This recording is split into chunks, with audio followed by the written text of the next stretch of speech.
মানুষ নিশ্চিন্তে নাক ডেকে ঘুমাচ্ছে, কিন্তু মানুষের সামনে অপেক্ষা করছে মালাকুল মউত, মৃত্যু ফেরেশতা। ভাই, আমরা সবাই মারা যাব, এই কথাটা কি আপনারা বিশ্বাস করেন? এই কথা যে বিশ্বাস করে যে পৃথিবীতে সে চিরস্থায়ী নয়, চিরদিন থাকতে আসে নাই, সে কি পৃথিবীতে উদ্ধত আচরণ করতে পারে?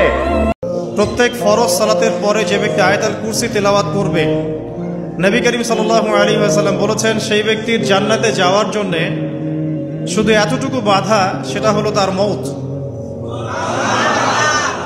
তার মৃত্যু হয়ে গেলেই ইনশাআল্লাহ সে জান্নাতে চলে যাবে।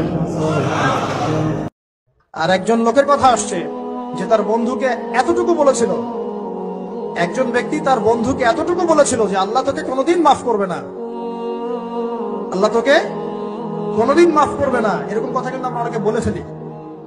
আল্লাহ পাক মৌতের পরে এই দুই ব্যক্তিকেই থাকবেন, কিয়ামতের মাঠে থাকবেন, এটা বারজাকে হয়েছে।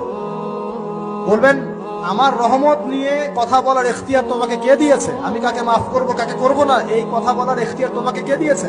আজকে আমি তাকে মাফ করে দিলাম, তোমাকে জাহান্নামে দিয়ে দিলাম। চাপ। আল্লাহ আরো বলেছিলেন যে যখন আমি কোনো বান্দাকে ভালোবেসে ফেলি, তখন আসমানের ফেরেশতাদের সামনে আমি তার নাম ঘোষণা করি এবং জিবরাইলকে ডেকে বলি যে আমি ওই বান্দাকে ভালোবাসি, তুমিও তাকে ভালোবাসো। তাই মানুষকে সন্তুষ্ট করার চেষ্টা করবেন না, আল্লাহকে সন্তুষ্ট করার। যত বড়ই রোগ ব্যাধি বিপদ আপদ বালা মুসিবত আসুক না কেন, এই দোয়াটা পড়বো, আশা হত হব না, হতাশ হব না, আল্লাহর প্রতি সুধারণা রাখবো, দোয়া করবো রব্বি আন্নী মাসানিয়া দুর ওয়া আনতা আরহামুর রাহিমিন, ইনশাআল্লাহ শেফা হয়ে যাবে। শেষ জামানায় সফল হওয়ার কয়েকটা পথ বলে দিচ্ছি। 1 নাম্বার, আপনাকে জ্ঞান অর্জন করতে হবে। কোরআন হাদিসের সাথে সমসাময়িক যত জ্ঞান আছে সব অর্জন করতে হবে, এটা 1 নাম্বার। জ্ঞান নাই, আপনি শেষ জামানে টিকতে পারবেন না। দেখেন, আল্লাহ পাক হেদায়েত এবং বুঝ সবাইকে দিবেন না। আল্লাহ যে আপনাকে কথাগুলো শোনার তৌফিক দিচ্ছেন, বোঝার তৌফিক দিয়েছেন, আপনার কান পর্যন্ত পৌঁছে দিয়েছেন, আপনি সৌভাগ্যবান।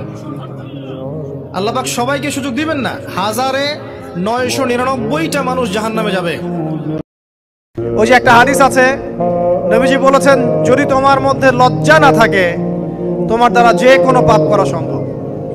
যদি তোমার মধ্যে লজ্জা না থাকে তোমার দ্বারা যে কোনো পাপ করা কি সম্ভব। যদি আপনি কোনো মুসলিম ভাইয়ের একটা কষ্ট দূর করে দেন, আল্লাহ পাক আপনার একটা কষ্ট দূর করে দিবেন। আপনি যতক্ষণ মুমিন বান্দা মুসলিম ভাইয়ের পাশে থাকবেন, আল্লাহ পাক আপনার সাহায্যে আপনার পাশে থাকবেন ইনশাআল্লাহ। কাদের পিছনে জীবনটা নষ্ট করছেন? কিসের পিছনে জীবন নষ্ট করছেন? যে আল্লাহ আপনাকে আপনার শরীরে রক্ত দিয়েছেন, মাংস দিয়েছেন, ঘাম দিয়েছেন, শক্তি দিয়েছেন, সামর্থ্য দিয়েছেন, হায়াত দিয়েছেন, রিজিক দিয়েছেন, আল্লাহর জন্য কি করলেন আজ পর্যন্ত? নামাজের মধ্যে চেষ্টা করবেন আযান এবং ইকামত এর মাঝখানে বেশি বেশি দোয়া করার জন্য। নবীজি বলেছেন আযান ইকামতের মাঝখানে দোয়াগুলো আল্লাহ পাক ফেরত দেন না। আযান ইকামতের মাঝখানে যে কোনো দোয়া করবেন ইনশাআল্লাহ আল্লাহ পাক কবুল করবেন, যদি আপনার রিজিকটা হালাল হয়। আল্লাহ পাক তৌফিক দান করুন, আমিন।